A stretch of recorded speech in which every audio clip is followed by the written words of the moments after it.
Hi, this is Jennifer Brenner. I am the SVP of Marketing with iland, and I am here with two of my very favorite colleagues. We have Lilac Schoenbeck, who is the VP of Product Marketing and Management at iland. Hi, Lilac. Howdy. Hey. And we have Dante Orsini, who is the SVP of Business Development at iland. Dante, how are you? Hi. Well. Good, good. Thanks to both of you for joining me. I wanted to talk about this press release that's coming out. According to the press release, iland is alleviating burdens to customers who are scrambling to put together the right combination of cloud services. So what I wanted to know is, what exactly does that mean, Lilac? An excellent question. So what we're seeing in the market is a lot of companies out there know how to go out and buy some cloud resources. But then once they have those resources, they're having to sort of scramble and struggle to put together a full portfolio that is a full cloud implementation. What I mean by that is they have to buy additional infrastructure components and select load balancers and pick VPNs. And they also have to go in and buy more management technologies, often from this large marketplace with stars like on Yelp. And the truth is, most folks don't have that kind of time. Most folks that we're seeing in the market are taking on this cloud burden alongside their regular day job. And they don't have time to sift through a bunch of different vendors and try to aggregate the right solution to make this cloud functional. So what iland's doing is taking a completely different approach. We're in the market, we're in the technology space, we understand what our customers are looking for because we talk to them all the time. We regularly interact with them, and we sort of have this mental RFP of what people need from each of these different technology areas. So we're going to take it upon ourselves to survey the technology market and bring back the right pieces, and not just put it in some big amorphous marketplace, but rather we're going to integrate it into our custom-built portal for managing your iland cloud, and there you can seamlessly just make use of these technologies alongside the rest of your resources. Okay, so I get that, but you know, if you look at media reports and what we're hearing in the news, that sort of flies in the face of the idea that they're promulgating that customers are happy with their public cloud deployment. So are you saying that customers are not happy? I think we hear the same story over and over again. It's becoming a little apocryphal. People can only list a couple names of customers that have extraordinary success in cloud, and it's the same names we've heard for years. I think most companies are actually struggling a great deal, and they're either afraid to admit it or they're kind of just making do with what they've got. Makes sense. Dante, what are the actual components? You know, Lilac talked about sort of the problem that you're trying to solve for customers, but what are the components? What does that net out to in terms of actual services? You know, Jen, I think it really depends on the use case, right? And when we look at, the market today, we're seeing, some of the low-hanging fruit that large organizations are looking at the cloud for are things like, protection or disaster recovery.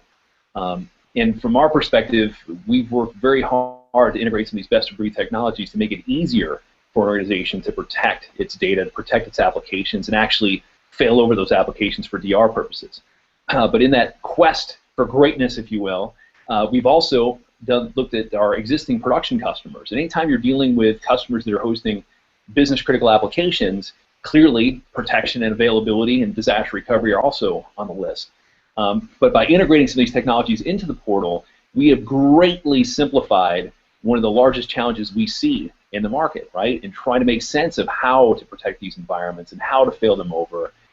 So you combine that with what we've already done in this portal, and that's really lead with transparency around performance and alerting, and you combine that with what we're doing on protection and disaster recovery, and a lot of customers are very excited about it. Excellent. So I've heard a lot of people talking about DR as the sort of gateway drug to cloud. Is that true? Is that what you're seeing? And as you're talking to customers, how does that ring true to you? Yeah, again, I think it depends on industry segment.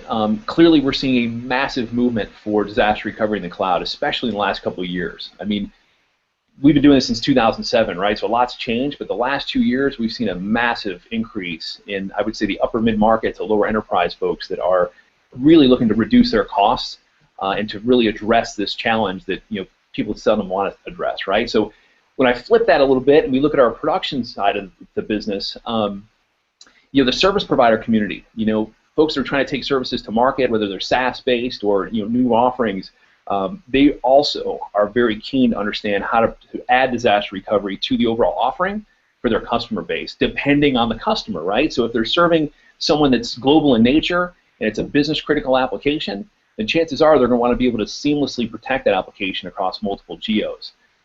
Great example is the global deployment of Mitel. They're a great customer. They have a huge initiative around driving MyCloud, which is their cloud platform for unified communications. And not all of their customers are going to look for a global solution. But those that are very keen to deploy globally want to know that they can seamlessly fail these environments over. So being able to enable that for someone like a Mitel is really, really important to iland. Excellent. And I believe that you will be doing a webinar to discuss in more detail the features. We'll include a link to the webinar with this video. Any last thoughts, Lilac, Dante, before we sign off? I would just say that I really encourage customers to continue to look at the cloud market really broadly and understand what it is that they need in order to be successful themselves. There's a lot of hype and there's a lot of doublespeak, but at the end of the day, what we find is that strong customer service, clear billing, things like that make a real difference in the day-to-day success of your cloud. So keep an open mind and look at a lot of different vendors. Perfect. Dante.